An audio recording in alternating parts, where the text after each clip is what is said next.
He'll probably know when he hears this.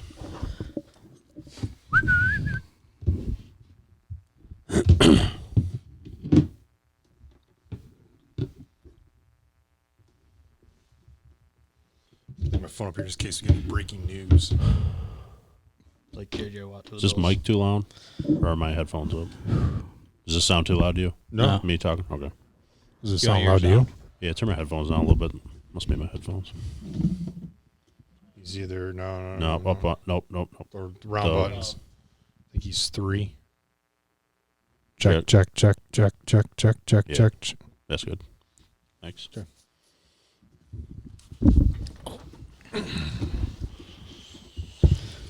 All right, episode 51. It's really quiet in here. We're missing somebody. We are. We don't know where he is. He's a half hour late. And I'm already pissed at him because he cut his fucking hair. Oh, look who's here. Oh, okay. Jesus Christ. Did you ever tuck your shirt in? Yeah, that looks sloppy. No wonder why you can't sell shit. Shirt untucked. I can't believe you cut your hair. I give you a free haircut, a quality haircut. And they do this.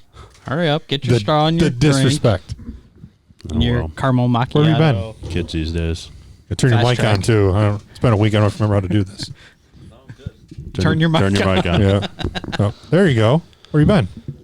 On my way. It is. Did you know he lives 45 miles away? Early. Still early. It's not 8:30 yet. When did we start recording at 8:30? When did 8:30 become around? Dude, you're higher than draft pussy right now, aren't you? No, I just woke up from a fucking nap. Oh, that's fine. All right. So yes. High on life, I guess. Yeah. Put a grizzly in. We'll take it. We'll let you know when you're ready. You need a spitter too? Jesus. No, proceed. Go ahead. All right. So we're at 51.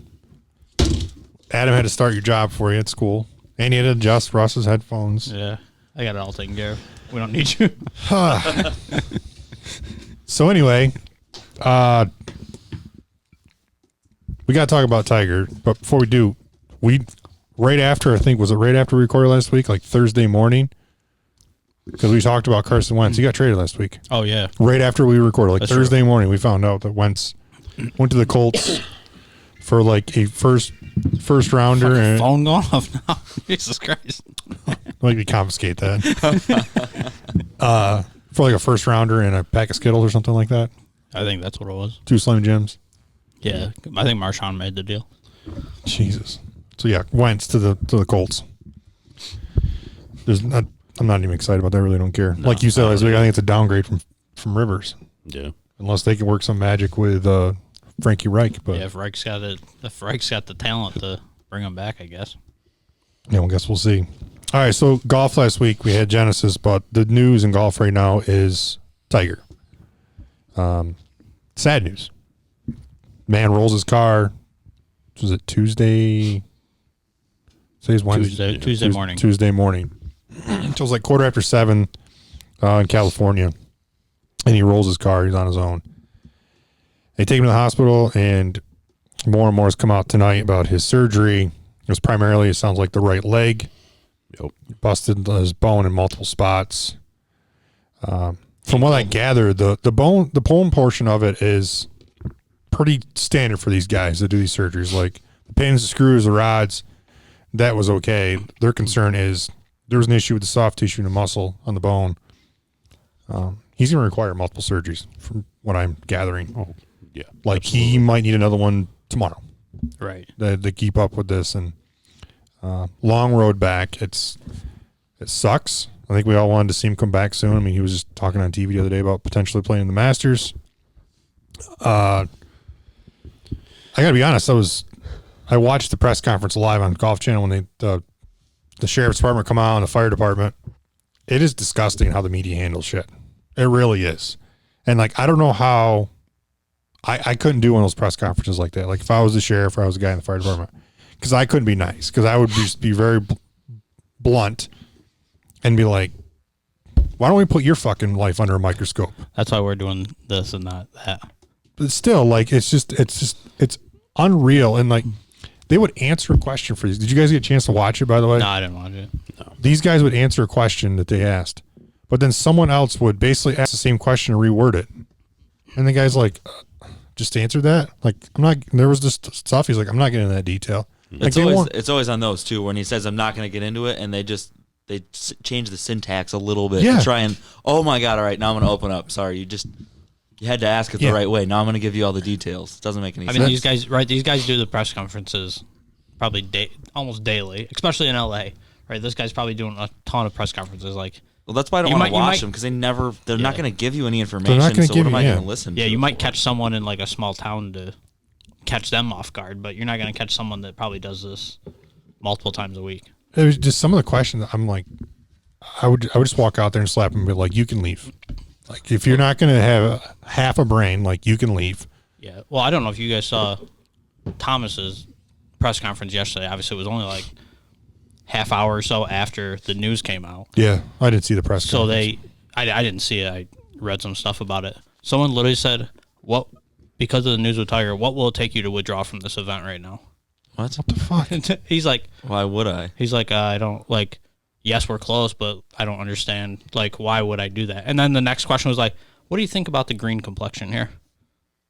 It was like, what do you, like, first of all, why did you ask that first question? Like, yes, they were close friends, but you're acting like he, like, died. You know what I mean? Like, Yeah. And even still, I don't Like- see JT pulling out. Like, what's pulling out going to do for you? right.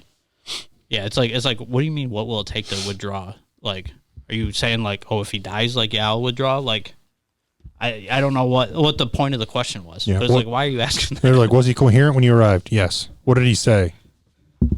He communicated. Like, the guy, did you have your body cam on? Yes, I did, per protocol. Yeah. And it's like, all they wanted, and it was obvious. We all know that Tiger has a past.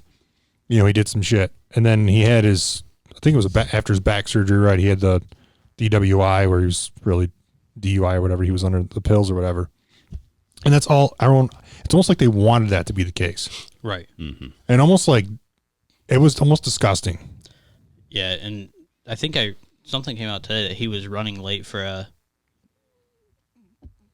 training, whatever, with He was Drew doing Brees. that. No, he's doing a filming with. No, that was on the other day, but he was doing another one with Drew Brees yesterday is what I they read. said. I read that he had an obligation with Discovery and Golf Digest, and he was continuing to film the next day, and that's where he was not headed. It was Okay. that country club. I thought someone Might said have been today with was- Breeze, but Maybe today was with Breeze, but yeah.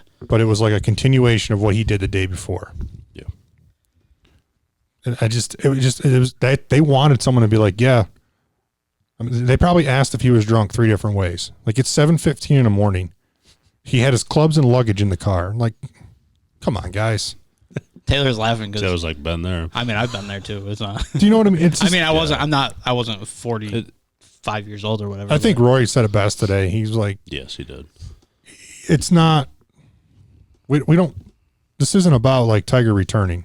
They said, well, what's he gonna? Do you think he can come back from this? He's like, he's not Superman. Is basically what he said, and then just kind of went into more detail. And the long and short of it is, it's not about whether Tiger plays golf again. It's we need to be happy when he's alive. Yes. His kids still have their dad, Yes. and hope that he recovers from this. Yep.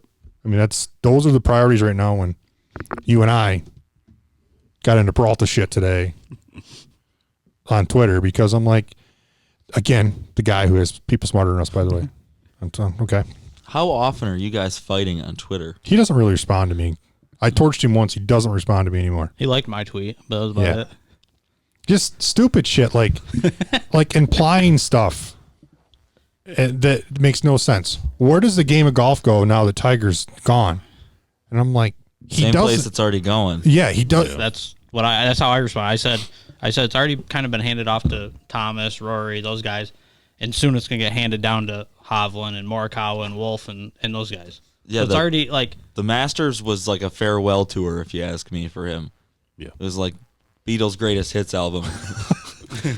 So while he was implying, I implied in my tweet and said, anybody that knows anything about golf, basically pointing out like the fact he doesn't know shit about golf, It's like I want to be like, so you're that douchebag that only watches golf when Tiger plays and think the world revolves around Tiger Woods. Right. Yeah, I didn't look up how many I'm guessing the last 2 years. I'll say he's probably played 20 tournaments, maybe If that. If that, yeah.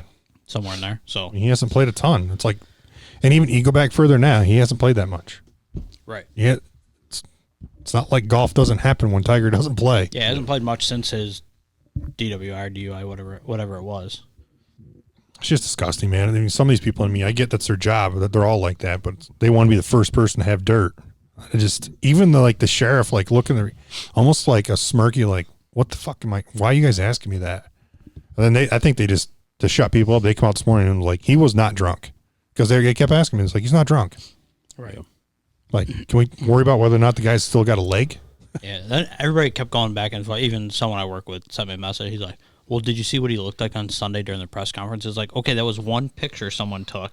He had bags under his eyes. But it's like, for all we know, he flew out there Sunday morning. Probably red-eyed it out there. Yeah, we have no idea. He had to hand the trophy out Sunday All you got to do is afternoon. go frame by frame on something until someone's at a weird point in talking. It's going to look Yeah, like he looked tired. Yeah. He probably did fly out there And when they said that, and then I said, well, if you look at the videos of him and D. Wade on Monday, he looks absolutely fine. he was fine. So Kyle just tried to say I was baked when I walked in the door. that's true. That's good. That's a valid point. No, I didn't.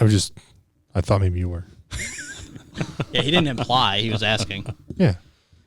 Seemed kind of like a witch hunt, if you ask me, but that's all right. That was the inflection of my voice. Are you higher than giraffe pussy? Question mark.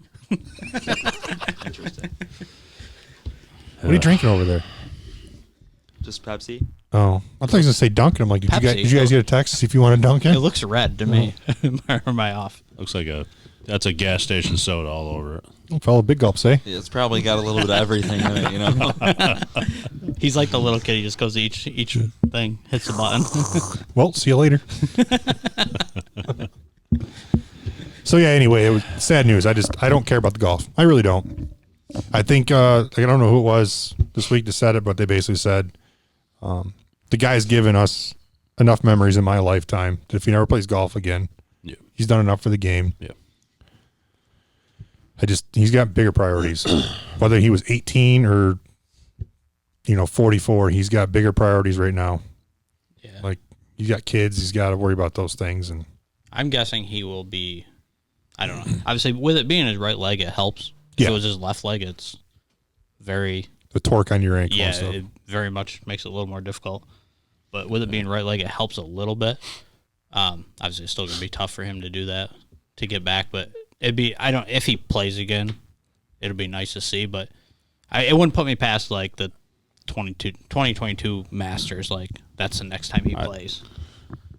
It'd be a stretch, yeah. Yeah, it sounds like a long shot to ever see any of that again. Obviously, since the PGA Tour has bowed down and just given him a lifetime exemption to play anytime he wants. I mean, he earned it, but I'm just saying he's the only one that's got it. So No, he doesn't. who else has that? Phil has it. Yeah. Oh, really? If you win 20 events in the PGA Tour, you get a lifetime. To all events? Yeah, you get a lifetime exemption to the PGA Tour. How many other guys, I wonder, have that? Not many. I don't. Yeah, they 'cause might be the only two. I think maybe. Dustin Johnson's Dustin, got it. Definitely. If that's the number, he's got almost 30 wins. So Yeah, you get a lifetime, and I'm pretty sure it's at 20. I'd like to see Tiger get one more, no matter what it is, just to I just wonder when get the 83. effort to put in becomes less than the yeah, the odds of. I mean, I assume being a Actually making professional. a win. I don't know. I'll let you go actually first. You got something to say? well, I was gonna say I don't. You've mentioned the Masters a couple times. I don't see Tiger being a guy that comes back just for the ceremony of playing in the Masters. Yeah, exactly. If he's not in it to win it, then why would he like be I there? think of Arnold Palmer playing till he was 75 or whatever. I don't picture Tiger doing that.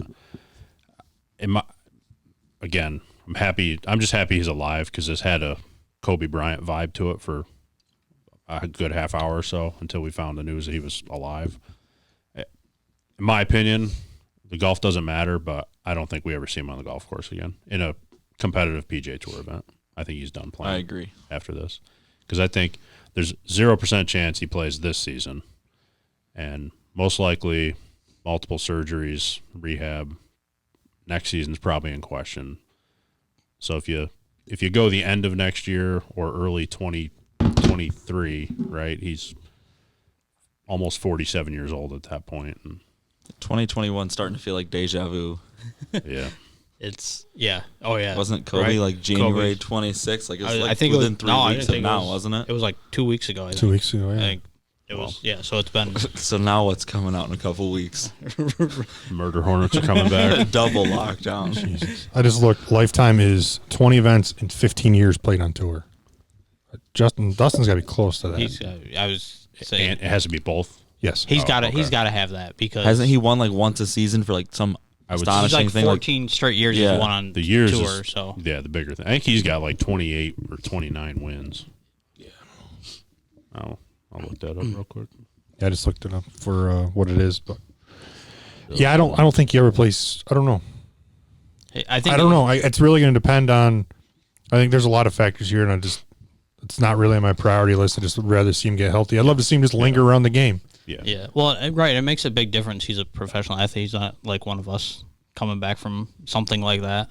It's going to take a lot longer to rehab and things like that. We don't have. He's got ungodly amounts of money. If he wants to rehab and get back quicker, he's got the money to. He's got get the people to do it. His problem though is he's got to listen to his body with the surgery. And They got to worry about infection he's and stuff. definitely learned about that over his back surgeries the past. But they're worried 5 about years. Alex Smith-esque like infections with the surgery. Right. So they got to worry about that. He's got some hurdles. He's got to, a little at a time. He's got to get over. He'll probably and he will definitely focus more on Charlie now. It'll be that'll be the priority, especially now with something as sad as this, like as close to death as this was. Like he's gonna spend a lot more time with his kids. Yeah. If he does decide to come back, like I just thought of this. Do they make some sort of exemption for him to use a cart? They wouldn't for John Daly. Yeah. That. John Daly didn't do for golf what Tiger did. Yeah, I don't think they would though.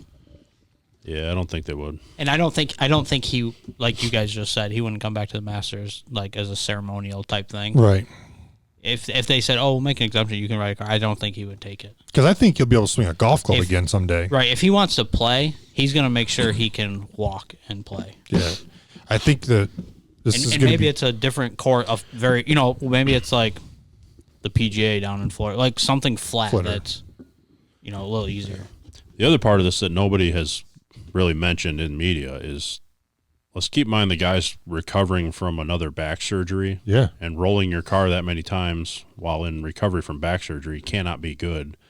And he certainly hasn't been up and walking yet because of the leg. So how do we know, you get the leg fixed and then he's got substantial lingering back issues from this car accident that they haven't discovered yet. Right. Because he hasn't been walking or anything. And I don't even know if they may not have even got that far doing an X-ray or MR. I don't know. Yeah, I was just close to what you were going to say. Focused on the leg and ankle and everything first. And then That's what I was just going to say. Similar to what you just brought up is if he comes back, I think he'll swing a golf club again. But with your back injury and now you got a rod and you're not going to walk normal. What's that going to do to your back? Mm-hmm. You're going to like lean to one side or kind of favor it because it's not normal. Yeah. It sucks. I mean, I thought we were in the twilight of clearly in the twilight, but I didn't think we'd see him playing competitively prior to this accident more than this year and maybe next or something. And I think that complicates that whole thing. It feels like major. It felt like a majors and maybe like 5 other tournaments. I didn't believe when you sent it to me. Yeah. Because you sent I think it was you who sent the screenshot, or was it Marcus? I sent it. I sent it to you and Marcus because we were talking. Yeah, I was at first. I'm like, I looked at it. I'm like, is that legit? And you even said if this is real. Yeah. I think it's just one of those things you don't want to believe. Right. You hope it's a hoax. But. Yeah. Well, let's talk about the tournament at least. I thought this was a good tournament. Believe it or not, Peralta, there is really good golf going on out there. Just an FYI for you experts. Fucking retard. Just to side note, so Dustin Johnson got his tour card in 2008, so that would make this year 13, I believe, and he has 24. And he has 24. So he's won every year on tour. He made his debut in 2007 and earned his PGA Tour card in 2008. So when was his first win? I don't know if you can look at that real quick. 2008 or 9. 13, I believe it was. Oh, I thought he was up to For some reason, I thought he was at like 12 or 13 straight years of a win, but. Oh, yeah. Yep. Never mind. I read that wrong. Yeah, 2008. October 2008. Yeah, so 8, 9, 10, 10, 11, 12, 13, 13, 15. So he didn't win in 14. Was that the year he took the hiatus? Unless the 13-1 was, the second 13-1 was a wraparound season. Because of the wraparound. I don't know if that's. Oh, yeah, they might do that based on season. It was November. Was that was a wraparound. 15, 16, okay. 16. When did he 16. take his hiatus? That was a remember. short one, though, wasn't it? Yeah, I believe he. Can't remember. The white powder hiatus. That one. Because he came back with a vengeance, didn't he? When he Yeah. Yep. And I feel like he was coming off a win or something when he had that issue. I think he still Probably while won. he was partying. I think he still won that year. Yeah. Yeah. So 15, 16, 16, 16, 17, 17, 17, 18. Russ can 18, count, guys. Just 18, You know what killed me about that story was Yeah. I always heard that Gretzky went to him and was like, if you want to be with my daughter, you got to clean it up. It's like, do you follow your daughter on social media, Wayne? Like, really? You're going to lecture Dustin Johnson right now? Like, he doesn't, but 2 million other people do. Yeah. right, exactly. So, but tournament, rock solid. Max Homa, he's actually my first star of the week. I'm sure he's probably on everybody's list. No. He's my second star. The win was for a couple reasons other than just the win. Keeping your composure after missing that putt on 18. And he And then- laughed about it. I don't know. And then the tee shot on 10. Like, it looked like he was dead. Dude, when he hit that, Yeah. my dad and I were watching. I was like, if he pulls this off and then he hits it to 8 feet, and I'm like, holy cow. They were a Of course, little with the camera. deceptive. I was gonna say, with the camera, it they was were a hard to little see. deceptive with the original TV angle coming from like the back corner of the green. Made it look like it was sitting literally against the trunk, I which get what it you're wasn't. saying, yeah. It wasn't until they got over and the cameraman was kind of behind the tree that you could see. But at least there was some room to hit the ball. And he was further towards the green than I thought he was. Yeah. Yeah, because when he hit it, I thought it rolled up on that side, and I was like, oh, he's going to have to hit left-handed. But then it rolled on the other side of the tree. So it was But he's playing this week, and he was not in this week. right. There was a couple guys. I think Burns was the same way. If Burns would have won last week, he would have been in this week. Yep. They were not in this week. There was 3 of the top 5 guys, if they would have won, would have been in this week. So I thought it was good golf. I loved the playoff. I'm trying to watch golf. Russ has texted me that there's, boogity NASCAR going on. Hell yeah. Now it's raining.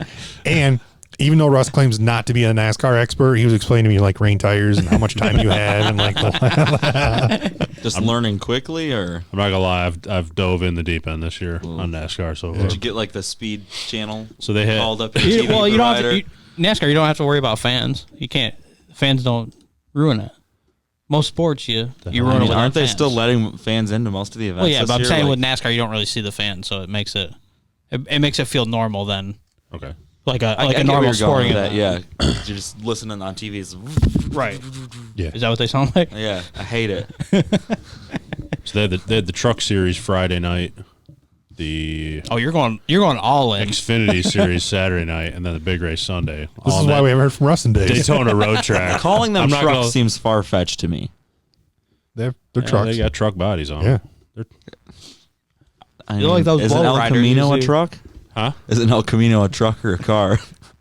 They look like El These look- Caminos with a filled-in bed on them, right? Well, you're not gonna have a fucking super diesel. Don't call it a truck. Could you and then imagine make it not look like driving a truck? I don't know. F-150 super diesels? He wasn't around for Super- Chevy S10s. That's what I had. Yeah. Russ had the Blazer version, but I had the did. truck version. I just made an El Camino reference, and you're saying I'm not old enough for an S10? well, yeah, You realize the El Camino's a lot different, More more well pilot known. there. More well known. If I showed a NASCAR truck series truck and a NASCAR to my 3-year-old nephew and asked him which one was the truck, he would gonna tell say- me. neither. By the way, Well, that one looks like an El Camino. Oh, funny. Taylor said the same thing. Anyways, Max Homa. yeah, it's a good win, right? Yes, It it was, was. yeah. It was fun to watch. It was good golf. I was so zoned in on that, and you're texting me oh, there's a NASCAR race going on. I'm like, and then I flip over the race, and I couldn't have driven that race. I said to him, you need to cone off some of those extra roads. These guys look like they just ran off the track and they're trying to find their way back out there. Yeah. I didn't realize. I saw I think it was an interview on McAfee. They had someone on last week. Indy this year, or Bristol, they're putting dirt down on the Bristol track and racing the NASCARs on the dirt. Yes. The actual stock cars. Right. Yeah. So I know they do this they do dirt track racing for. But different cars. Yeah, they're using this. No, they do this at Bristol, but they usually they run the truck series on them. Right. So this is the first year they're running the actual cars. The NASCAR Cup Series, the big boys are running a dirt race at I mean, Bristol. most of these guys grew up racing dirt. That's how they get into it. Yes. I've worked on dirt cars. How much dirt you think you got to put on that track? I mean, you got to probably put. I mean, they're not going to go as fast. A foot or two. Because they're obviously might be digging into excessive, it. but at least a couple not inch base. Yeah, I wouldn't say a foot or two. It's not also like just dirt. It's most of it's clay. It's clay. Well, right. But I mean, I assume it's when they're sliding, it's going to dig it up a little bit. So I assume you got to have a good. So I'm sitting over here. I've worked on dirt cars, built dirt cars. So I'm trying to think to myself, how on earth do you get a NASCAR with banks like that to set up as low as they set? I mean, they're probably already working on it, right? They're probably going to look a lot different than they do right now.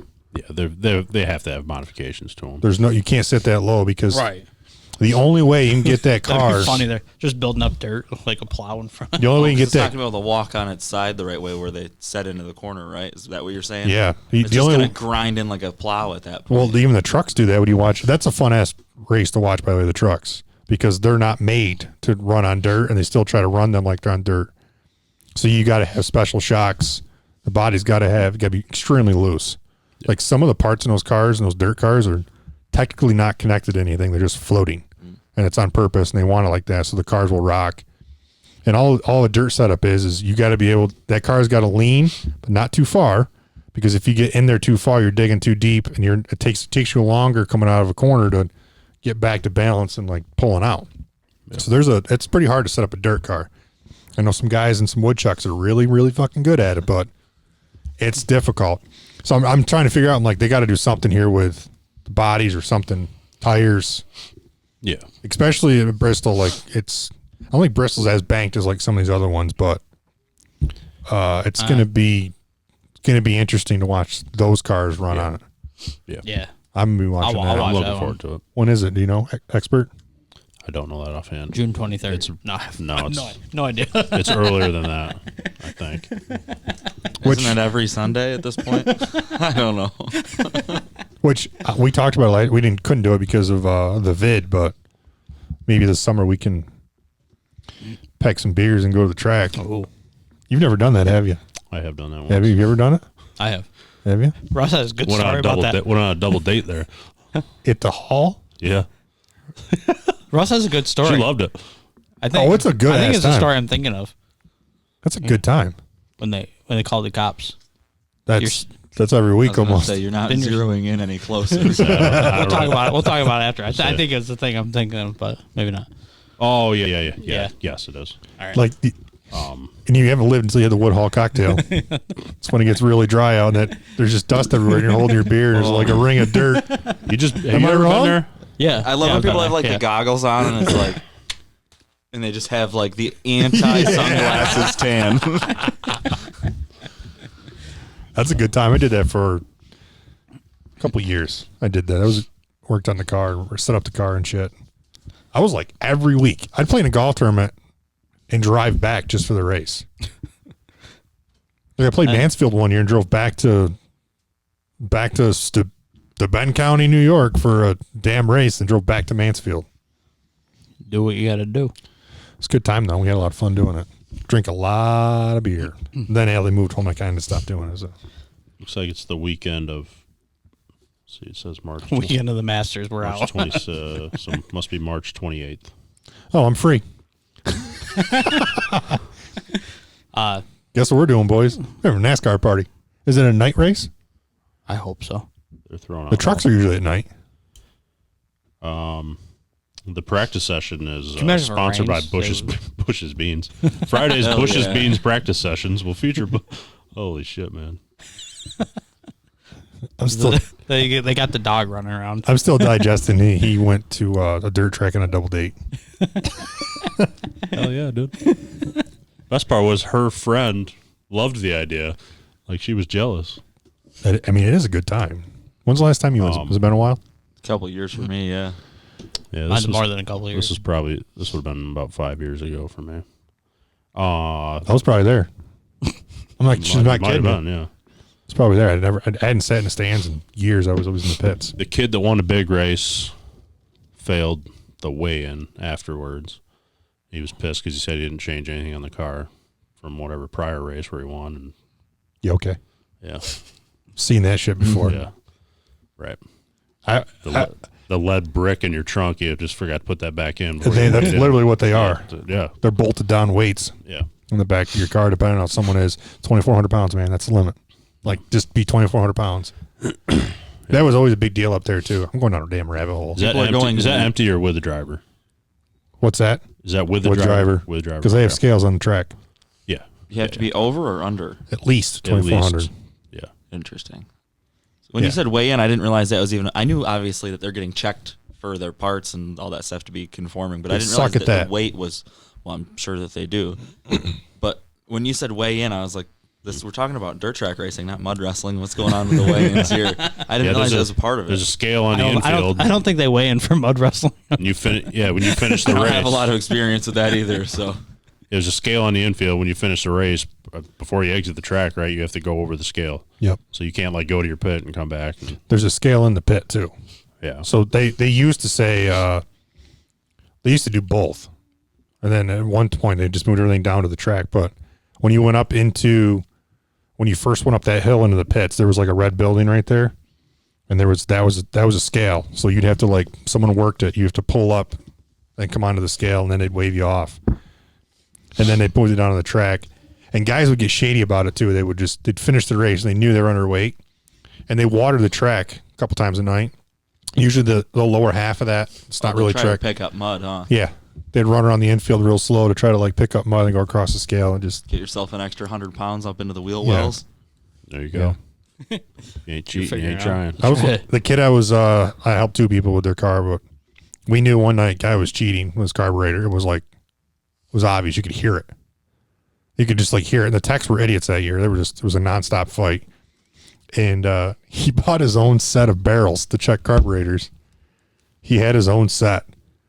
So they teched that night. They were like, well, he's like, let's do carburetors. Like, we're doing carburetors tonight. The guy pulled his hood off. I can't remember what they were checking. He went back to the trailer and pulled out his barrels, walked over, dropped right through the carburetors, illegal. Like, he's been running that all year. You could hear it. Those are the good old days, man. Good old days.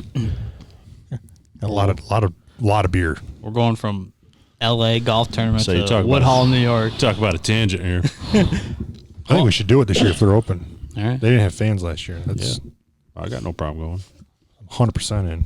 Going back to golf real quick though, with the other person that play off of Finau, I sent you guys text earlier the Puerto Rico Open curse, which is broke now. Well, I guess if you want to say it's broke, but one guy, everyone who's won the Puerto Rico Open, only two guys have won after they won the Puerto Rico Open. One guy won the Puerto Rico Open again, 2 years later. I wouldn't call that breaking the curse. No, that wasn't part of it. But then Hovland won this fall, breaking the curse because he won it last year.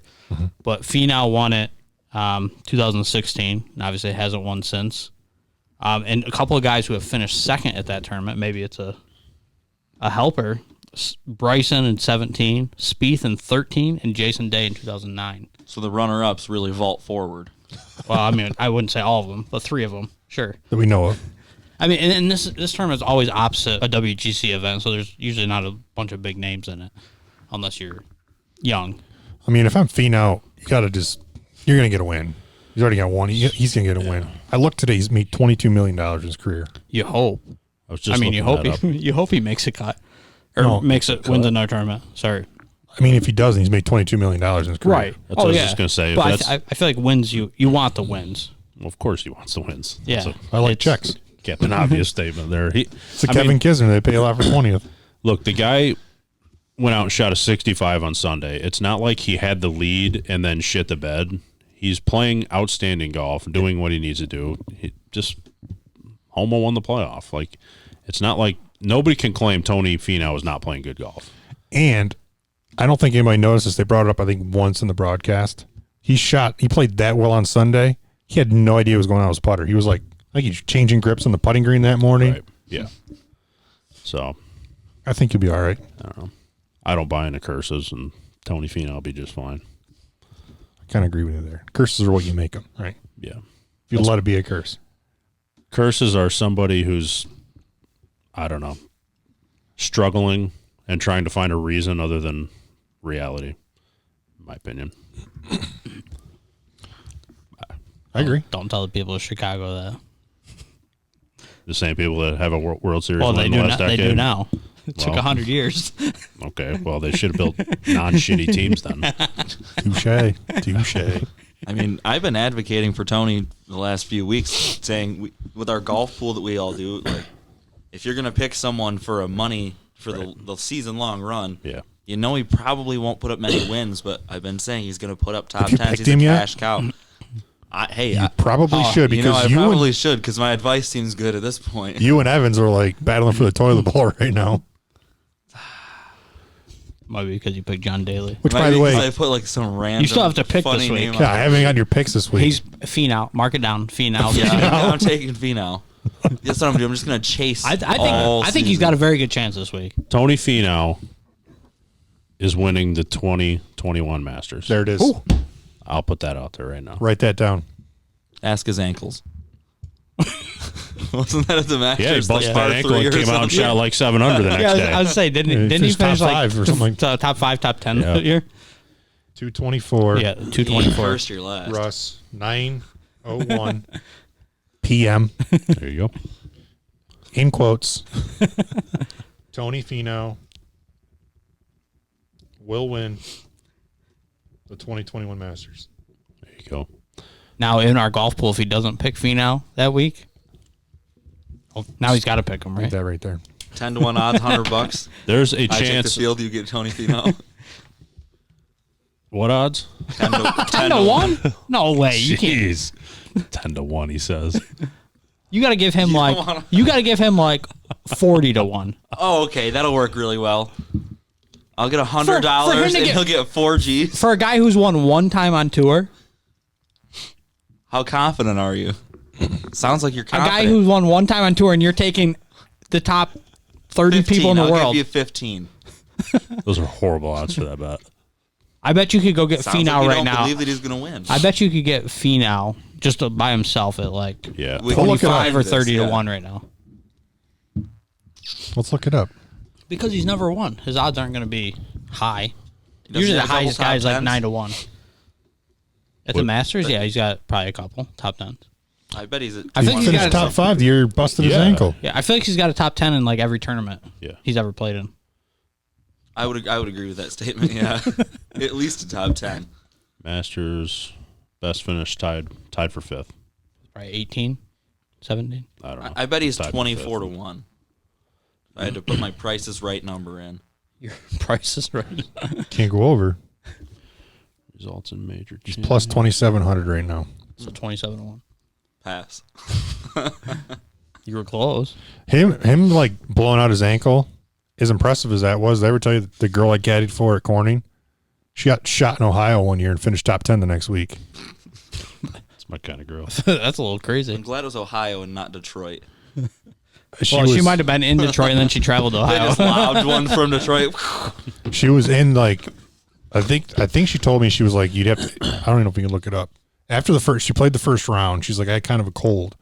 She's like, I was in like the top 5 or 10 after the first round, and I went to a local drugstore to get cold medicine. Some lead therapy. Walking through the parking lot, I got hit with a stray bullet. What the hell?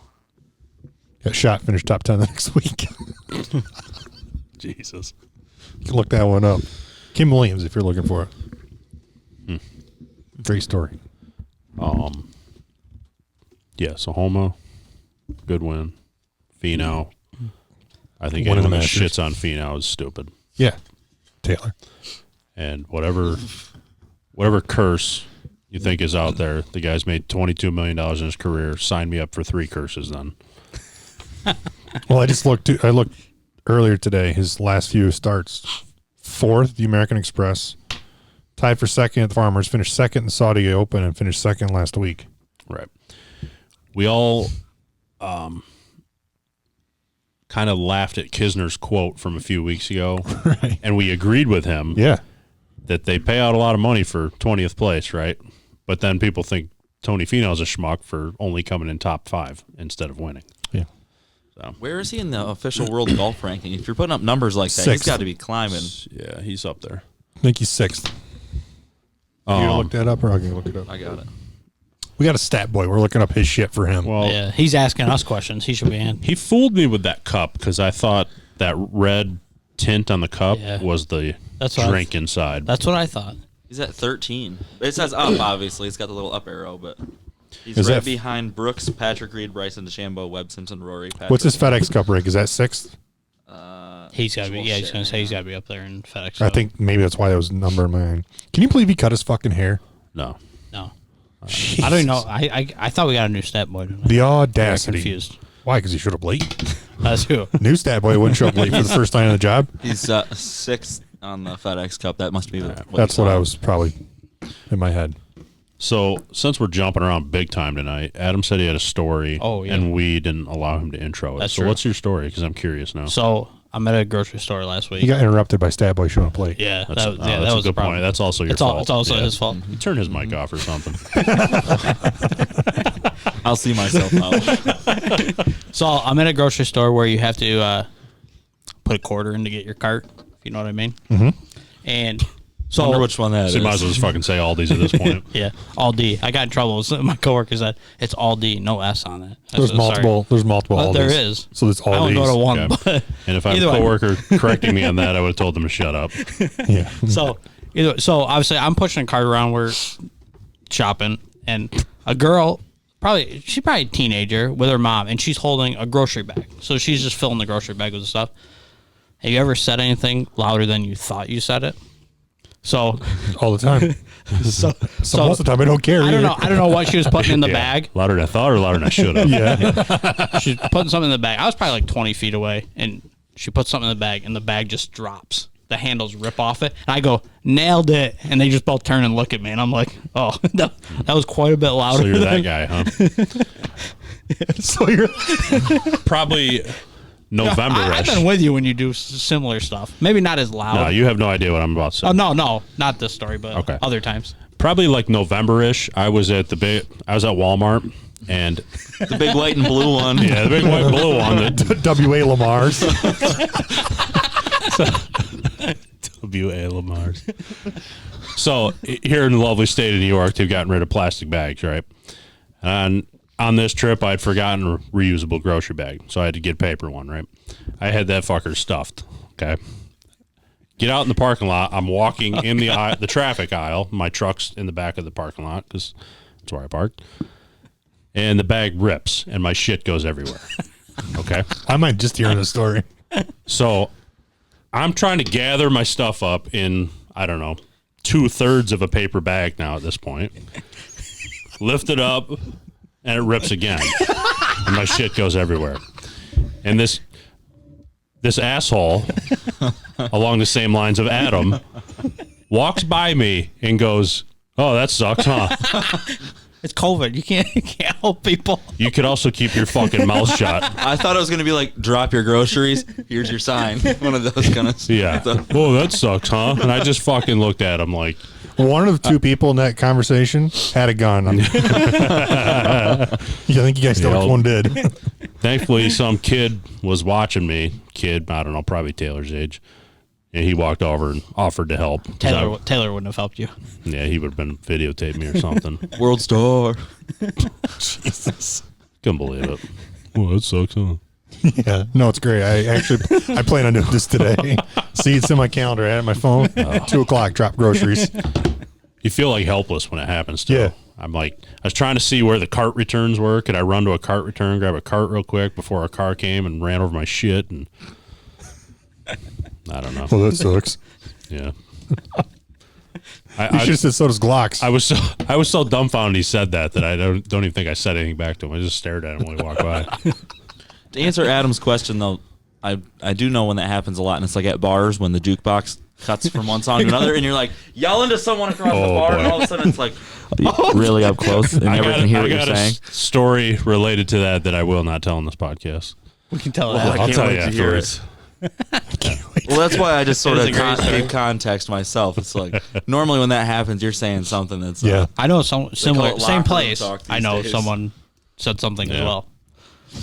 The one and only time I was in the ballet down there. So I know where this is going. A fucking hat trick by Chris Kreider. Oh boy, Chris I haven't Kreider, laughed like that in a while. Adam's third star of the week. Yeah, yeah, happened tonight. Which, by the way, one of your stars came through last It did. right after we got off the We air. literally finished recording, and 5 minutes later, McDavid got 500. So it was good. I had some more golf What's news. next? Oh, All right, more golf bring news. it on. USGA and RNA ruled that starting next year, amateurs can get endorsements, receive more money than the limit. There really isn't a limit anymore.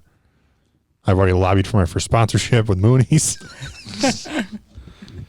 So yeah, you can no So is there longer. a new limit, or they're just saying to be reason? I don't understand. Then you're not Well, an that was- amateur if you're taking that stuff. I just don't get it. No, they changed it. It doesn't matter. Like, So why can't Tiger be like, I guess I identify as an amateur and I'm going to play in the USAM again? I don't think it works that way. Yeah, Everyone's an amateur until you turn pro. yeah. And I assume they had to think about it, right? Because But they did reduce college the sports as well. yeah, they are- did reduce like the wait period to, if you're a pro to go back to amateur. Like there's a way to just make it quicker. So I saw a headline on that. I did no reading into it, but so I'm assuming this means okay. There's still no paychecks at amateur tournaments, but if Titleist wants to pay me $1,000 as an amateur to wear their hat and carry their bag that week, I'm now allowed to accept that. I believe that's how I understood it. And there's no longer a $750 limit of money that I've surpassed for the last 15 years of my life Right. each year. Okay. So there's no longer that. You don't have to worry about that stuff anymore. Yeah. I think it's a good thing. I think it has a lot to do with, college sports. I heard a quote from a coach, someone who talked to a coach, who said, well, what do they do when someone on Tiger-esque status comes along, he's the next best thing, and he goes to college, and someone wants to pay him, $200,000, $300,000, $100,000. How's that fair to the other kids? It ain't about being fair. Like if a kid's that good, It's like a meritocracy. The best will rise. yeah, like okay, I'm sorry, I'll suck less so I don't get paid Right, and play and golf with you. Right, and that's a risk those companies are making too. 'Cause Yeah. It's not necessarily if that kid's going to play college, it's not 100% foregone conclusion that he's going to be the next best thing. Yeah, let him I mean- get it while he's good. Someone you mentioned in a text message, I want to get into your comment later, but about Hovland. But I was going to say, I don't even remember. Ricky Fowler, right? He was right when he came out. He was like the next best thing. Now, obviously, he's been good. I said better than average, probably, but he wasn't. Obviously, never won a major, anything like that. So it's a similar thing, right? It's I don't know. Obviously, if someone paid him in college, it would have probably worked out. But Right. there's those guys that it wouldn't have worked out. Yeah, I mean, I don't have any problem with it. I think it's. Do you guys remember a couple years ago there was a girl, younger girl. She doesn't play on tour yet. I don't think she's still very young. She's one of the top amateurs in the country. She's like Asian or something. There was like a 14-year-old that played Okay. Yes. a couple of years ago. Yes. Okay. So Wasn't there a girl that was like 12 that played in the women's Maybe US that was Open? it. She was very young. Anyway, she was in a commercial for Apple, and then in the USGA they were like, whoa, you can't do that. You can't make money off your likeness. And it's like, time out. We all have jobs, some of us, and if that's her job to be an actor or whatever, right? Like, why can't she do that? Yeah, it's not even a golf-related endorsement, so you're going to tell them they can't work Right. at all? Is that She was true? swinging a golf club in the commercial. They said, Oh. but still, That was what for if that's Apple. what if that's her job? I was going to say, because that would be the same as me going and entering an amateur golf tournament, yet I still have a job that pays me. Right. Yeah, Still- as long still as that earning endorsement money. doesn't run into the tournament where she's wearing an Apple logo, I don't see how it... Don't be looking through your magnifying glass during the tournament. Magnifying glass. But here's what pissed me off Microscope. about it. Technician. Fucking guy.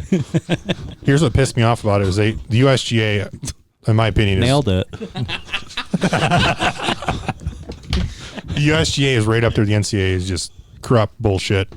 They just do what they want, just make up the rules of it benefits them. So here's a case where the USGA came out and they wanted to like strike down their iron hammer and go after this girl, which eventually they said, well, we're not going to pull your amateur status. But Steph Curry can get exemptions to play on the web.com, who's getting paid by Under Armour. Tony Romo can get exemptions to play on web.com or Korn Ferry events, getting paid by Corona, Skechers, all these other companies. People signing incorrect scorecards to get him into round 2 of Q School. We can go into that later. But this girl does a commercial for Apple and swing on a golf club and they wanted to remove her amateur status. I was so pissed off. It's like the hypocrisy is just next level. Yeah. I digress. I just ranted there. That's all right. But anyway, I think it's something it's needed for a long time. I always said if anybody ever turned me in for the amount of money I'd won over the years, and I got a letter from the USGA or they approached me, I just looked at them and be like, okay, well, go fuck yourself. I'm still going to play in the same tournaments. Like, no one around here is going to tell me, like, oh, you can't play. Right? Nothing's changed other than the USGA thinks that they're going to strike down their iron fist and be like, you can't. You're not a pro. If I show up to play in the Joe Smith Open or Wall McGill, they're not going to tell me no. Yeah. So I was like, whatever. Yep. Anyway, what else we got? Yeah. You guys got I'm talking about this golf guy, though. You said Hovland was, I forgot how you worded it. I don't want to look right now on my phone. Gonna get you too heated if you do. And I forget how you worded it. Something like an average. He will turn out to be an average golfer like Ricky Fowler or somebody else. Or I think it was Finau. I've got it right here. He said Tiny Finau. Yep, you said Tiny Finau. So maybe I don't know, using Tony Finau as an example, but I go back to my prior argument of mixing. If Victor mixes into the pack and finishes top 5 every tournament and earns... See, you guys are shaping it up like I was talking shit. I didn't say he's not going to end up making $50 million in his career. Right. I just don't see him winning 3 majors or 20 tournaments. So You Ricky's said- got 5 wins. If you'd care to contest that, I'll prepare my defense. So what's your You ever You defense? made it defense? sound like you were coming into an argument here. I feel like a judge right now. So what? So Fowler's I'm got defending my statement, not Victor. Overruled. Fowler's got 5 wins. What do you consider getting out of that pack? Because not many golfers have over 10 wins. And let's also All right, consider that the pack that I see over the next 10 years is very good. Yes. All right. I guess I've had this stored up, and Back- it's sort of a question. Backtrack. That I was going to... No. It was a question I was going to pose to you guys anyway on a slow night, and I guess here we are. All right. And Pose that away. sort of elicits it. I put just a weird random thought of, does getting close to winning and losing affect your legacy more than winning once? Like, think of Dustin Johnson. His legacy up until he won was that he's a choker because it happened and happened and happened. Do you think that will always stay with him? I mean, now he's gone on a tear where he's overcome that, but that doesn't happen often. Doesn't Thomas Nicholas have Bjorn. like Thomas 10 Bjorn. U.S. Open second place finishes? All I can think about with Thomas Bjorn or Greg Norman is just Microphone. that they blow up. I don't. So I have an app on my phone where I just check my bank balance. That'd probably do it for me. I'd be like, oh, I feel all right. All right. I don't like to answer questions with questions, but I feel like there's an appropriate one here. But another side question first. How many wins does Ricky have? 5. Okay. Who do you consider a more successful golfer? Ricky Fowler or Tony Finau?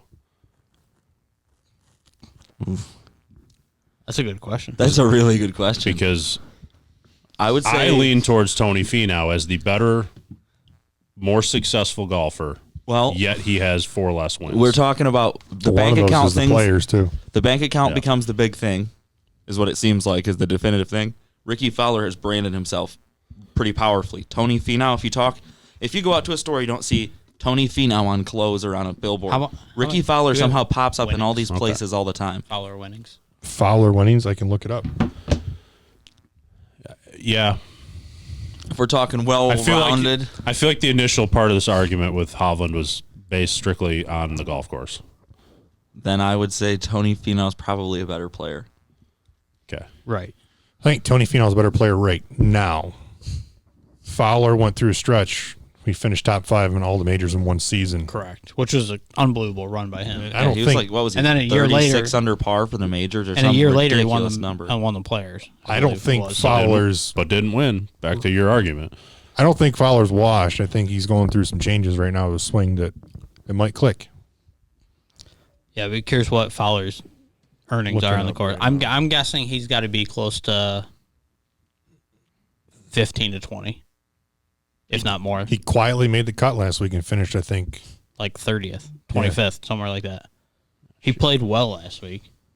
I think Hovland of the Hovland, Morikawa, Wolf, because I think those are the three that are going to be compared forever. Hovland's the weakest of the links. I would disagree. I would think You're gonna say Wolf, he's going to aren't have you? the most. No, I think Hovland will have the best career of the three. out of who? Morikawa, Wolf, and Hovland. I don't. Overall, I think he will have the best career. I don't. I would Morikawa's already got a take major. Morikawa all day in that argument. I'd put that at Morikawa, Wolf, Hovland. Morikawa And they'll all was- probably do okay, but Morikawa was overshadowed coming out of college because Hovland won. Same with Wolf. Right. Well, right. He played against Wolf growing up too. So Well, Hovland, and then Hovland won the USAM that year. I've got $38.9 million for Ricky. 39,256. it's a hell of a So mine's 10-year probably- career. Or I don't know how long he's been on tour. That's obviously he's got a win, 5 wins in there, which is right there's like 10 million, right? If not or close to it, 8 to 10 especially million. the players was a big paycheck Right. for sure. Yeah, that's probably what 1.7, 1.8 million right there. So He still got a lot more money than Finau on the course. right. I think Hovland's going to be very successful. I guess only time will tell. Right. Oh yeah. He's got Right. a great attitude. I like the guy. We won't even know this I'm till not trying to be inflammatory 15 that years much. from now, but Yeah. I have no idea where we're going with this I don't either. or what the point of this even was. That he didn't think Hovland was very good. I'm trying to think of somebody who was. I got somebody in mind. I want to look and see Brad Faxon, just for example. Brad Faxon. He's played basically in his entire career, right? Does he commentate a little bit? Yeah, he's on. Yeah, He's played his entire career. well, he's at the back end of his career, right? Right, but that throws it off a little bit, right? Because of purses weren't as big. I'm not talking about money. I'm just talking. I'm going to look like wins. I Oh. can't remember what. I bet she's got 12. Totally random throw-out number. I would have no clue what Brad Faxon has win-wise. I think he's in the Hall of Fame. 2 wins. 2. 2. He must have been good at merchandising or something. Because He's got there should be putters, no right? reason that I He's feel got like I've putters seen and him in clubs. Time out. infomercials. They threw the Champions Tour in there. I want the PGA Tour. Oh, boy. 0. Would that be one? And, oh. What? Wait, 2 to 8? 8. You got 8 PGA Tour wins, 2 on a Champions Oh, Tour. okay. All right. That's pretty impressive. 8's... More than Ricky Fowler. I mean, when they say it all the time is, I think there's only 4 active guys with over 20 wins. DJ, Faxon hasn't Furyk, won since 05. Tiger, and Phil. Ernie doesn't have that many. I'll look it up. You got a stat Come on, guy here. stat man. I wouldn't really consider Ernie active on the PGA Tour, though, in my opinion. Wasn't the what was it like a 6 putt on the first green of the Masters in that last year? Oh yeah, Had to bring that up. Yeah. yeah. I think the point I was just trying to point. I'm not trying to make a point. I'm actually just trying to compare. Is Fowler's got 5 wins. Some guys have really great careers and don't get 5 wins. Mm-hmm. And you threw the word in there, Hall of Fame. Yeah. They end up. So Fowler's not right now, right? He's not a Hall of Famer. But back 20 years ago, he probably would have been a Hall of Famer at 5 I wins. guess unless the impact you have on the game is somehow factored in. Think about the way he's affected the youth in golf. Which it completely could be. yeah, I was gonna say he is not, in my opinion, a Hall of Fame player. Right. No. Yeah. Hall of Fame athlete, golfer, whatever you want to. I don't know how Influencer. Yeah, I don't know how you word that, but yeah. But I think Right, and how much did he help that Oklahoma State golf program? Yeah. After he committed to Texas and showed up to the USAM with Oklahoma State head covers. That's how he announced he was going to Oklahoma State. nice. Like you said, the purses are different. Ernie Els has 19 tour wins on the PGA Tour. He made $49 million. I was close. Told you didn't have 20. But Price is right. I'm out. But you look at what Fowler have? 39. yeah, $39 million. Probably played half of what he's played or less. Yeah. So I guess by whatever measure, yes, I believe Hovland will have a successful career, however you want to define that. I believe Morikawa out of that group will have the best career. I agree. So do we all agree then that we don't think Wolf will have, of the three? He'll have a Spieth-esque career, if you ask me. I think he'll have a hot streak where he might win a major or two in a row. In my opinion, I think the swing and all the movement might hinder him. Everyone's been saying that about Furyk for decades too. It's all about impact. There's about 6 inches of the swing that really matter. When I look at those three, she said. To me, Morikawa, in my opinion, is the best of those three, and I would put Hovland and Wolf kind of on the same plane of they're going to have good careers. They're probably going to both have 3 to 6 wins, and they'll go on to be successful. But I would put Morikawa ahead of those two. Yeah, I'd probably put Morikawa. Right, and they combined have 5 wins right now, I believe. Hovland didn't produce like I think they expected him to once he came out. I don't think he did. I mean, they thought the kid was going to come out and be like, I do think we're in this era the last couple of years, and it's not going to stop anytime soon, where these successful college players come out and they're going to be expected to get 8 wins in their rookie year, and it's just that's not life on the tour. Guys are definitely more prepared coming out of college to win immediately. Yeah. On the PGA Tour, the talent is there. That's an interesting perspective because I don't know if you remember Tiger right before he came on tour. He was talking with an older player, and he's saying something along the lines of, "Tiger, how do you think it's going to go?" And he says, "I expect to win like immediately, and I expect to win a bunch of majors." And the guy sort of chuckled at him, and he's like, "I don't think you understand how it is out here, son." And of course, he came out and did it right out of the gate. Yeah. But he was the. But there was probably 10 guys that you could win at that point, and now you've Russ is really onto something though, where that narrative before was it takes time to really get comfortable with that situation and sort of work your way into the tour. But now, like Morikawa and that generation, they're all saying, "Well, he didn't win this opening season. Are we ever going to see him light it up?" But remember, Tiger was under the microscope from I don't know how old, 13, 14. 2. When he was on Johnny Carson or something, wasn't he on? Whatever it was. Yeah. So whereas Morikawa and Hovland, they kind of went on I wouldn't even call it a microscope at that point. They were well known. Obviously, won Oklahoma State. Mm-hmm. They did win it their junior year, but they didn't win it senior or whatever it was. So I think they were known then. But yeah, Morikawa kind of went under the radar all the way through.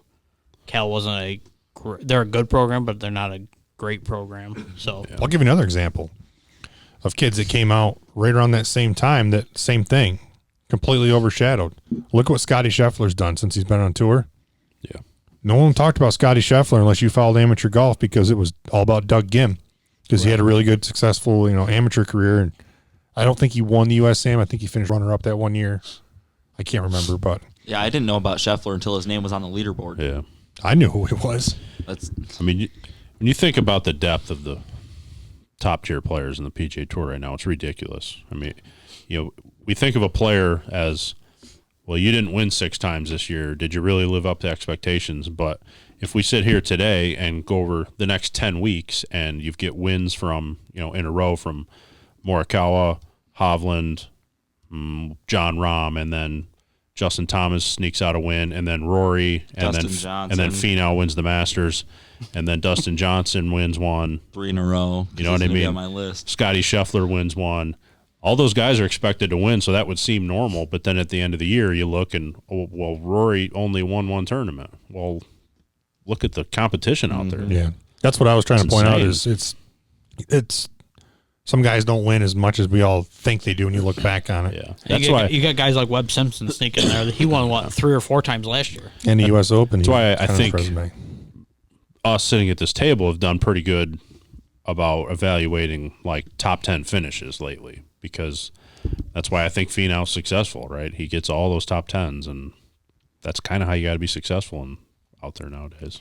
Well, this kind of actually, I was going to bring it up in my stars, but bring it up now. It's kind of the same thing. Shifting tours. My second star of the week was Hayden Buckley. I don't know. Did you guys see this story? He was my second star as well.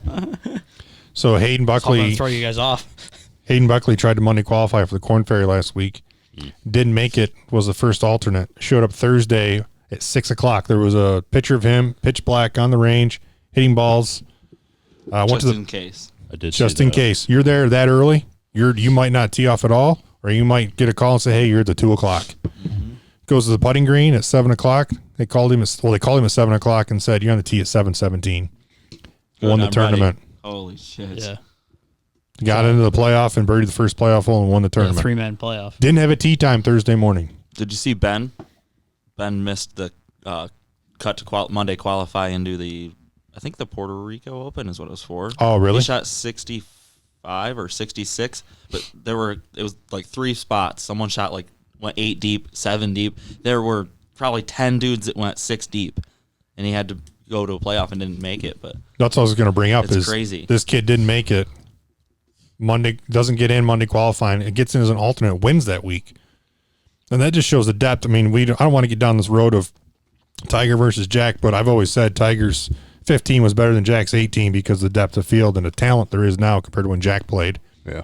I mean, I remember when Bryce a few years ago qualified for the LeCom event up in Erie. He sent me a link to the scoreboard from the Monday qualifier. He shot like 65. Somebody shot 64. The kid that shot 64 had driven there through the night, slept in his car, and got up for the Monday qualifier. Shoots 64. Bryce shoots 65. There was one other person that got. There was another 65 that got in, and like you just said, there was 5-6 guys that shot 6 under, didn't get in. Thanks for playing. everyone thinks their local stick has the chops, but there's It's just crazy. a dime a dozen guys that go You deep. got to play right. You got to play well at the right time. Mm-hmm. That's all it is. That's all. It's just. You got to dunk 1 bunker shot at the John Deere Open, and then you're good. You're not joking. I know I'm not. That might have propelled Speed's career. I mean, Get on the plane. You're going to the British Open. Yeah, he wasn't in. I remember that. I remember the interview. Do you have rain gear? I don't. Maybe Under Armour will send it to me. Because he was not in. But yeah, that's pretty impressive. It just shows how deep. And I don't want to get in the whole Tiger Jack thing. Maybe we can do that some other time. But I have always said that I thought golf courses were firmer, faster, and fields were deeper when Tiger played and was in his heyday. Then we just mentioned a couple guys. Ernie Els. David Duval was number 1 in the world, tearing it up. Mm-hmm. And Tiger comes along and just made it look easy. Right, and not that Phil was overshadowed, but he was overshadowed by Tiger. Right, he's got Think of what that 47 career would have wins. been. Yeah, think Right, of he's what got that career 47 would have wins, been. and How many more majors would he have? right, and How many more it's majors all would about Ernie have? what Tiger did. I bet he'd have a U.S. Open, too. Yeah. That wasn't a shot at him. That's a legitimate thing. Yeah. So, yeah, impressive. I was like, that's crazy. Just a picture of him, hitting balls into the darkness at 6 o'clock in the morning, not knowing if you're ever going to get in, but you might as well show up. Yeah, him walking out with his dog after he won too. Yeah. His girlfriend or wife, whatever, had their little dog with her. He's carrying the dog, high fiving people. It was bonkers. He made $108,000. Probably paid $600 to play in the Monday qualifier. Made 108. So you said Ben missed it for this week? Yeah. He got into the playoff, but lost in the playoff. Gotcha. Par 71, I think, because I said 65. I think he shot 6 under. Oh, he has some status on the Latin Tour, right? Yeah, I'm not sure to what extent that is, but he'll keep qualifying this way, I think, and end up having at least somewhat of a career. Yeah. Unless he runs out of money. I don't know what his backing is, but Probably lessons at a decent rate that he's teaching. that doesn't pay for a lot of travel in Monday qualifiers. I'm not kidding. No, I know. It's like $600 or $650 to play in a Monday qualifier, depending on the event. It is. No, I I'm paid not. it once. I know that they are. I was thinking that's only 10 hours tops of teaching that week, and then you work your normal day job. You go to 1 a month. I could see sustaining that without a lot of help, but I think he's got a few sponsors. Yeah, you got to have help unless you're just Maverick McNeil and your dad's a billionaire. That's right. That's what I want. Did you look that house up yet? The McNeely house? What, am I supposed to be in the market for it? Now that I get a haircut, you think I got $1 billion? You kind of look like Maverick now. It's not $1 billion. It's like 650. Oh, whoops. Million. 650 million. Yeah. With an M, not a B. So I can keep the change. Right. Yeah. All right, you guys got some hockey, correct? Yeah. Or he had hockey. He's got something. Yeah, else. I just want to talk hockey a little bit. Some of these guys are absolutely tearing it up this year. McDavid, Draisaitl, Matthews, Patty Kane quietly, I should say. I think he's got 30 points now, which is unbelievable on a team that everyone thought would very struggle. Now they're not. I don't know where they are in the standings. I could probably look, but he's playing very well. He had another 3 points last night, I think. How many games in are they now? Almost half, probably 20. Well, Buffalo's played like 14, but some teams are probably almost 20. Yeah. So a third, at least a third. They average, 3 games a week or 4 games a week? Some teams are playing 4. It depends on the COVID. It's just all over the the COVID place. crap is. I mean, yeah. Dallas is very far. Dallas had COVID trouble at the beginning. Then the storms in Dallas. I think they said they've got to make up like 10 or 11 games, which is absolutely crazy to think about. Even like Buffalo's game Friday obviously got postponed because they're making up a game tomorrow. I don't know if they're making. I don't know if tomorrow's like makeup or whatever it was. Yeah, but then they got to play Saturday again, so they canceled Friday's game. So, but they said they're going to try to get all 56 in. Did you see what the temps were in Texas? I think it was yeah. today or Yeah. yesterday. 80 degrees. Yeah. But yeah, so this year I think it's been crazy. So I'll let you kind of talk about maybe some of these top guys or what you think. Obviously this year, but I have something the North Division, the Canadian Division, something about it. But how do you feel about these guys like putting up crazy points? Some of these guys are putting up almost 2 points a game. Yeah. Right now. I think some of it has to do with familiarity. You're only playing within your division, so you're only playing the same 7 teams, right, all season. When you give whatever argument you want to make, McDavid, arguably the best player in the world, give him and Draisaitl, 2 of the top 5 players in the world on the same team. You give them a chance to play a same team 3 times in a week, which we're seeing some of that too, where not only are they playing a lot of games, some of these teams are actually playing the same team 6 or 7 times in a row. You give those guys a chance to study, if you will, whether it's film or actually on the ice. They're going to find holes in defensive systems. Yeah. I don't know if you watched the Edmonton game last night. No, I didn't. They were down 3-1, and then all of a sudden, I'm just watching, and they were down 3-1, and I was pissed already because I had the Edmonton goalie, so I was upset, so I wasn't really paying attention. Then I started watching. They ended up winning the game 4-3. I think they were down 3-1 with I don't know, 12 minutes left in the third. Do you think having a bunch of games in a row like this leads to more animosity and more fights because you've got instead of the 2 games and then you leave and you don't see them for a month, you've got the guys That's picking why fights. Historically playoff series get very, very chippy in hockey for That's that what I exact figured, reason. And we are kind of seeing that. Who's the fight I saw on social media the other day? Probably There was a couple the past couple weeks. What did you just say? Probably Marcus Foligno you're talking about. Where Dusted that dude, then he called the referees you got to come get your man. So this kid on the Sharks, remind me to come back to that point soon. Yeah, this kid on the Sharks was apparently chasing Marcus Foligno around for a while. Foligno finally, something happened. He dropped the gloves to fight. And Foligno landed 3 absolute huge haymakers. Bombs. And Foligno was very experienced in fighting, and I think he recognized this kid was out of his league.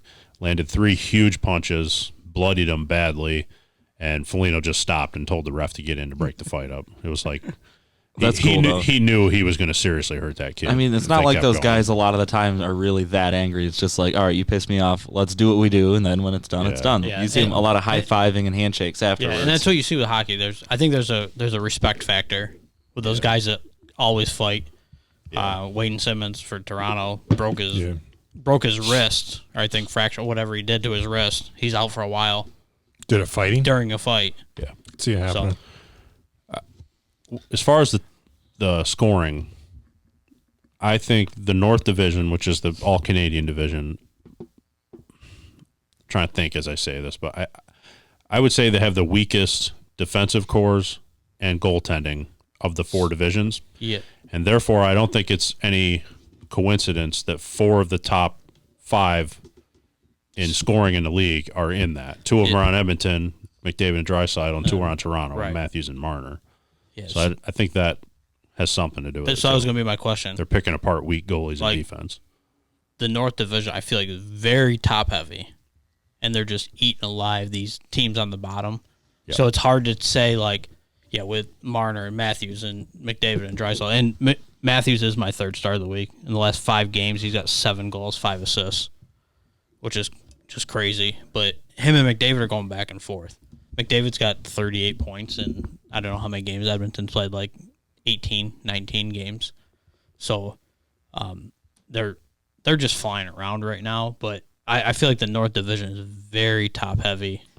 Is the NHL going to get back? Are they trying to get back on schedule this year? Is that why they did the shortened season? I think that's their. That was the theory. I think next season's still going to be a little affected I was just saying, by it. I expect a little, maybe like a month delay or so, but obviously not the 3-month delay that we saw this year. But it's been. I've been trying to watch more. I haven't watched as much of the West Division. Obviously, Colorado and Vegas played Tahoe, which I guess we can kind of touch on a little bit. That was this past weekend, but I haven't watched as much of that division or the South, Central, where the hell that other division is with Tampa and Florida and Dallas and Nashville and Chicago or whatever those teams were. Obviously, watching a ton of the East, but the East has been very fun to watch. I think Buffalo's been fucking terrible. You guys to jump watch. off that wagon yet? I'm not off the wagon, but we're getting. I think we're They're close. super frustrating. I didn't expect going in that, but I'm starting to get on board that I think the best thing for Buffalo to do is trade Jack Eichel. It's I hate to say it, but it feels like that's got to be the way to go. Because Now they're going to get a shitload in return. just send that fight, Taylor, on your phone. Yeah, so you can watch it. Oh, okay, gotcha.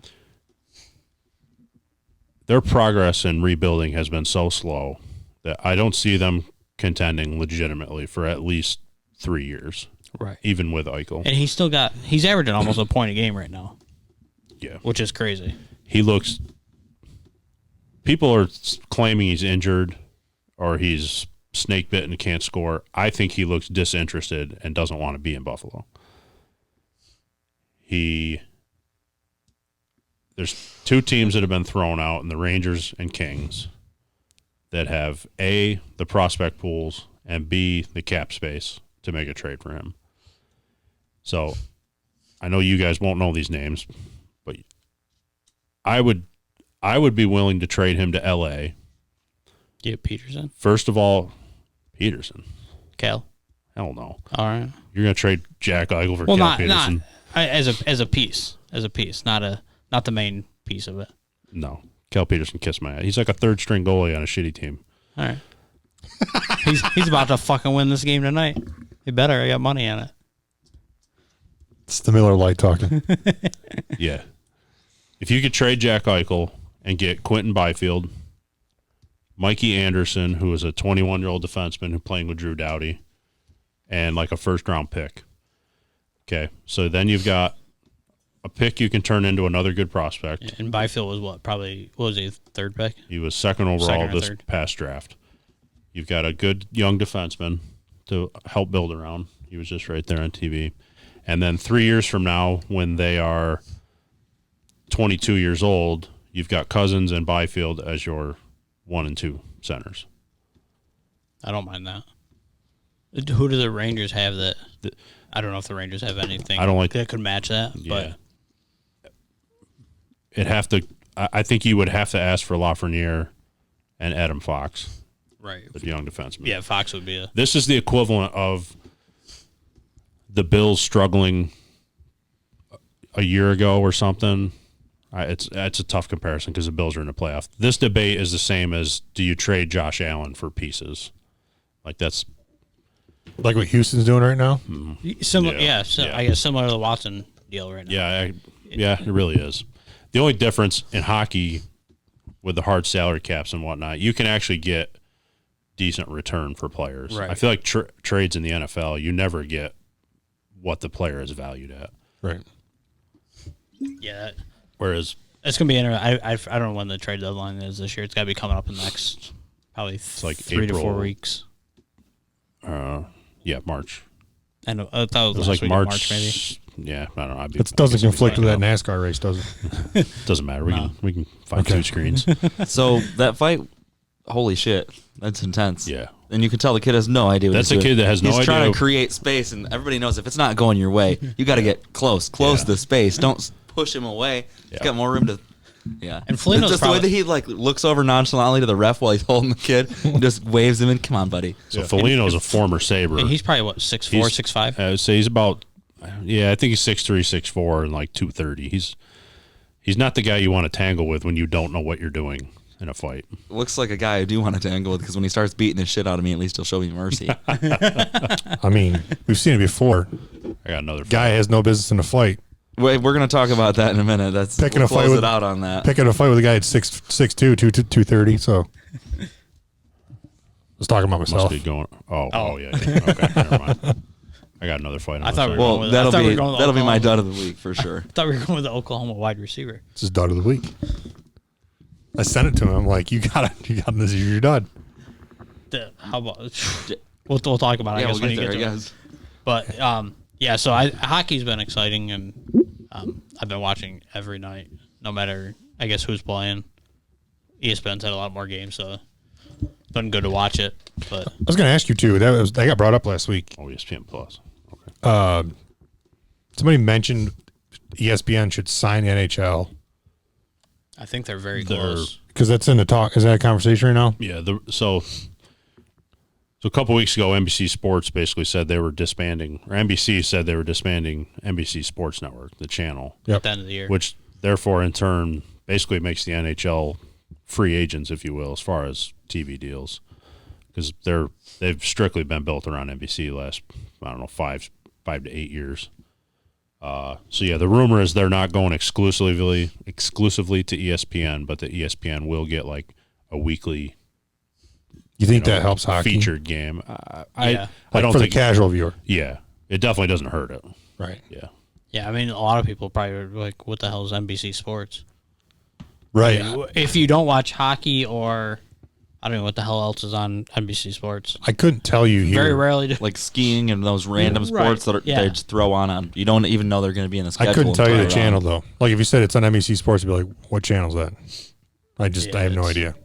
Yeah. I had to like go through. It's the like guide when and it shit. went to Versus initially. Yeah. It was on Versus. Everybody was, what the hell is Versus? So will it be kind of like golf, where you're always like, what channel is it going to be on now?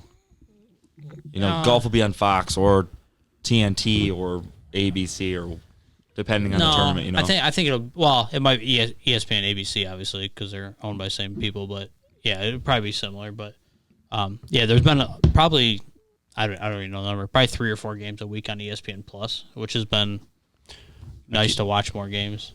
I keep forgetting to look there. I constantly look, and McDavid was on there last night, so I made sure to turn it on. But I've actually used a lot of my ESPN Plus. Yeah. I watch a lot of college basketball there because it's not on TV. I just Yeah. watch it, cast the TV, or watch it on my phone. yeah, I'm gonna send Taylor down. I could down watch a hockey fights I was all gonna say, day. I'm gonna send you down a hockey fight wormhole here. You guys got anything else? You want to hit the stars? I've already meant. I've already. Sorry. We got a new segment. Taylor's reactions to hockey fights. Like a baby deer. I've mentioned all my stars. I have an honorable mention. I have one left. So Derek Lewis. Yeah, that was a vicious Right. uppercut. we were playing. We were playing golf. Playing golf with Yeah, Sean. we were playing golf at the time when it was going on. Russ is watching the. We're had playing it on golf. my iPad. Russ is watching that. I was like bending over, looking at my iPad, watching the fight. If that fight, if he doesn't knock out Blades, I think he just gets out cardioed. If that makes sense. Yes. The cardio for Blades looked like it was pretty good. Did you see the fight?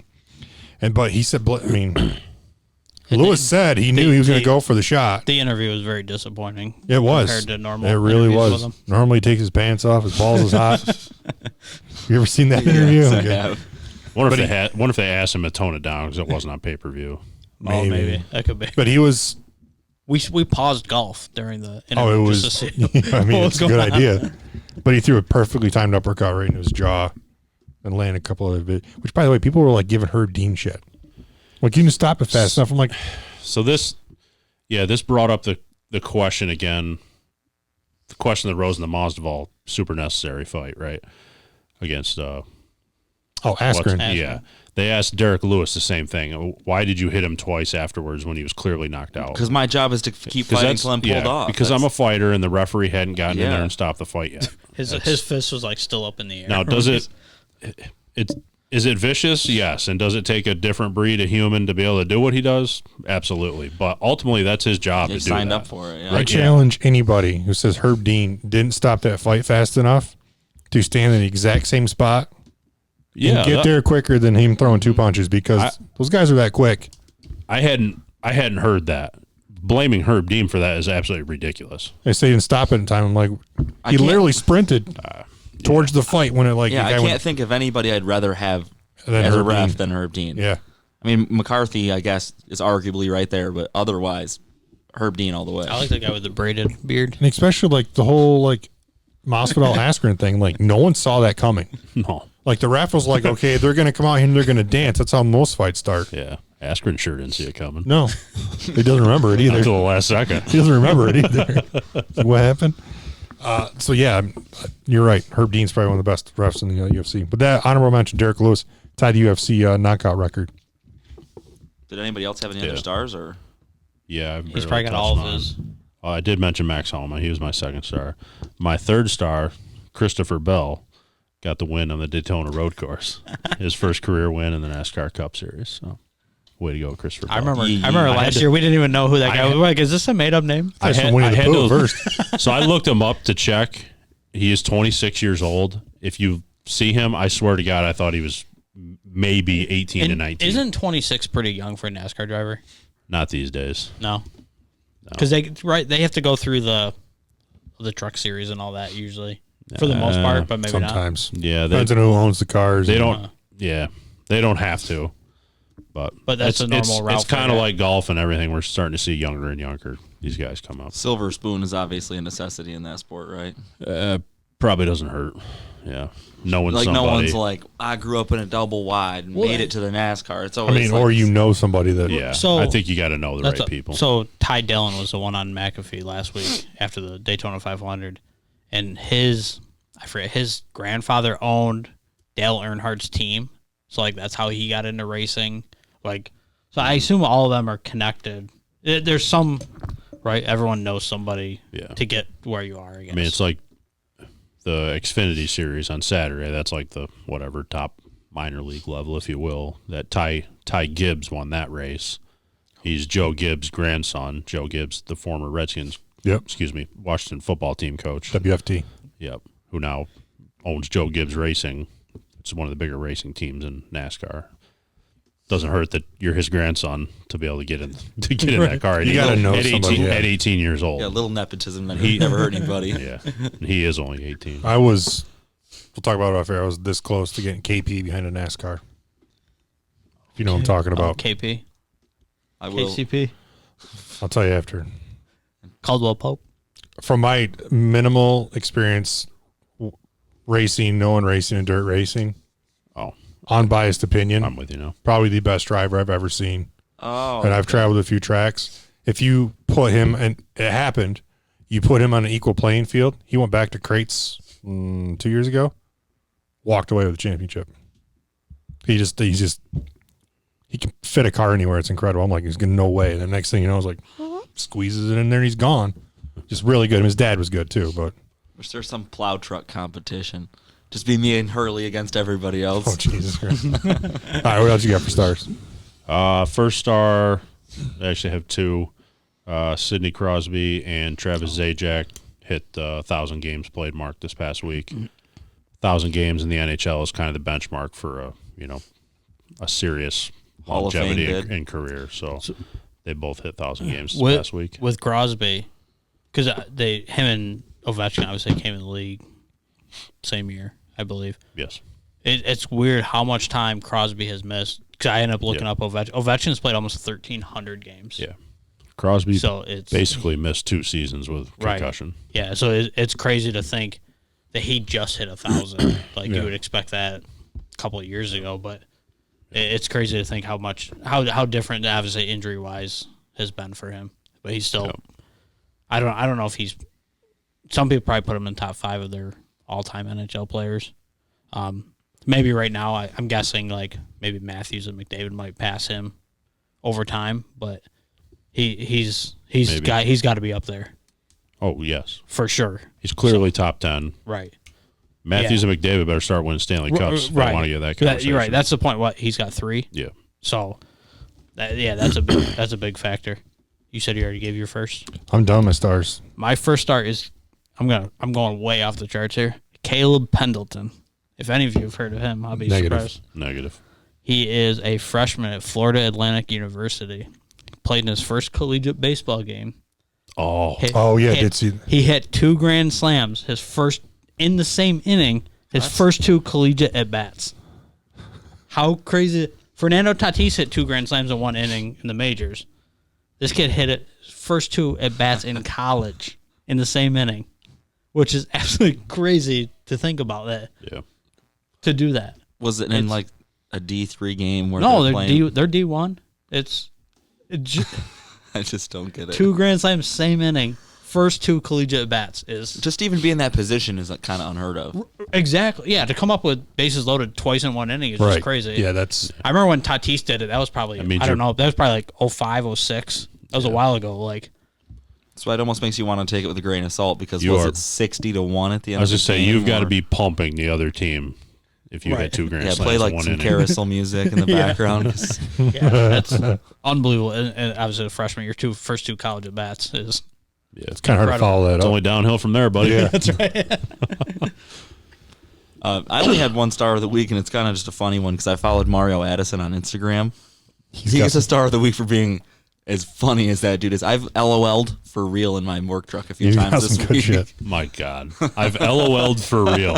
You can't just say I laughed. What a statement. I laughed. WTF? Well, we say YOLO, LOL man. all the time, and it's always just like, hey, I'm not pissed at you when I send this text, so I'm going to end it with an LOL. YOLO. No one's really laughing. Can you imagine just sitting there and someone's just, ha! Their phone. No one ever does that. Remind me that I got an Instagram follow for you. I think of you every time. I'm glad you think of me. Yeah. My dud of the week goes to Spencer Jones. I want a bit of an open discussion. Time here. out. Did you see this video yet? No, I haven't seen the video. Do you know what it's about?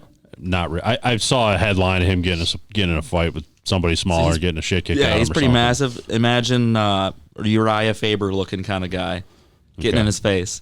Okay. And in the end of this, Spencer Jones says he was trying to be a peacekeeper and not fight. So, well, there's talking shit in a bathroom. I'm going to pause again here. Spencer Jones is who specifically? A wide receiver for Oklahoma. Okay. He's like 6'2". Okay. 6'3". They're in a nightclub bathroom. Great spot to do this. The video is awesome. Oklahoma doesn't have nightclubs, okay?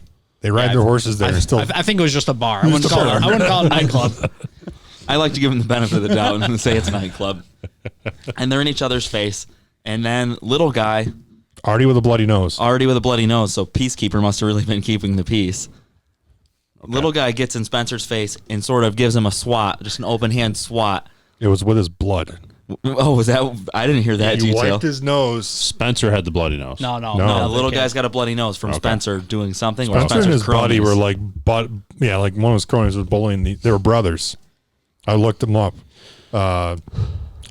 Both have multiple years of wrestling and MMA experience since they were like 12 years old. Just kind of look like.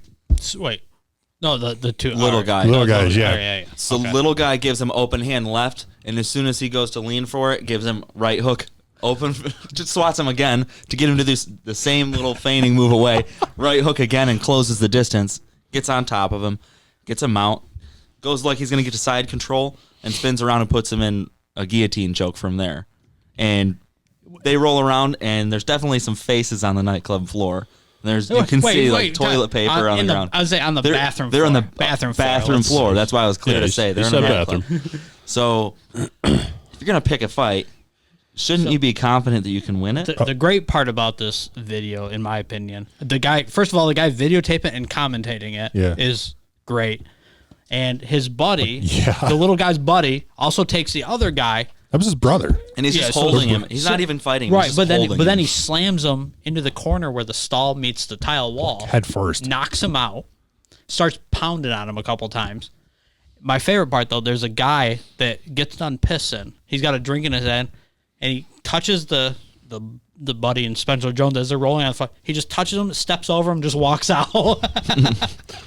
As calm as could be. It is an outstanding video. But he looked at his brother like, "Do we really have to do this?" He had 10 years of MMA training. He's been doing it since he was like 12 years old. Nowadays, you got to be careful who you're picking fight with in the real world because you have no idea. There are guys jiu-jitsu training. Yeah, that's getting more and more popular.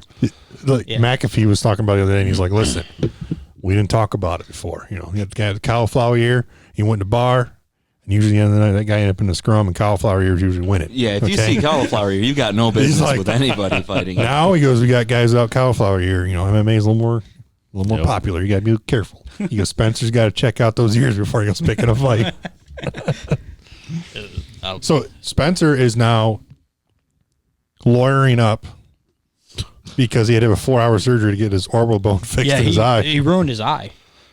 And Play stupid games, win stupid prizes. I'm sorry, you try picking fights in I bar don't feel bathrooms. bad for him at all. You know he's trying to be. He was not de-escalating. The whole big guy thing of I'm a big tough football player doesn't work when someone knows jiu-jitsu ever. And the kid's already got a bloody nose. What were you de-escalating?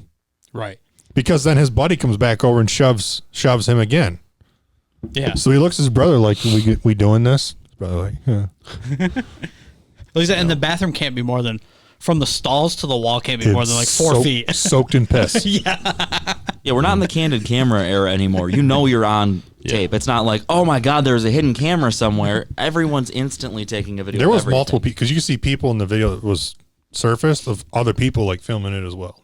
I don't even care that he's in the fight. You're a young dude that's a football player. You're going to get in a fight. It's just puts a bad taste in your mouth when you try and spin the narrative in your favor afterwards like that. It's the entitlement that he grew up with, probably. I think it's hilarious. Me too. It was absolutely, like you said, his buddy. Like, next thing you know, it's like body comes across and whack into the wall. Dude's throwing haymakers in his head. Yeah. Smooth dismantling. Yeah. Anything else, gentlemen? All right, well, I guess until next week,